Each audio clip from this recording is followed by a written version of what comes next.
In today's video, I'm going to teach you how to animate your favorite quote in PowerPoint. Whether you're preparing a presentation for work, school, or a personal project, animating text is a great way to grab attention and emphasize your message. Let's go through the process together so you can animate like a pro. Start by opening PowerPoint on your computer.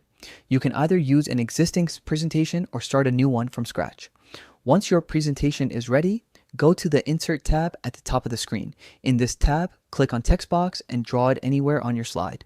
This is where you'll type your quote. Position it where it looks best, center, top, or bottom, depending on the design you want. Now, type in your quote. Choose something meaningful that fits your presentation's theme. Make sure to adjust the font, size, and color so that it's easy to read and visually appealing. Next, it's time to animate. Go to the Animations tab at the top. You'll see a range of effects you can use, from subtle fades to exciting fly-ins. Click the animation drop-down to browse through the available styles. As you hover over each effect, PowerPoint will show you a quick preview so you can see how it looks. Take your time to choose the one that fits your quote's tone.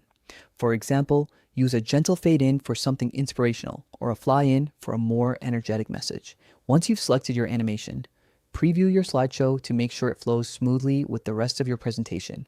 And that's it. You've successfully animated your quote in PowerPoint. Adding simple animations like this can make your slides more dynamic, polished, and memorable. Keep experimenting with different effects and timings until you find what works best for your presentation style.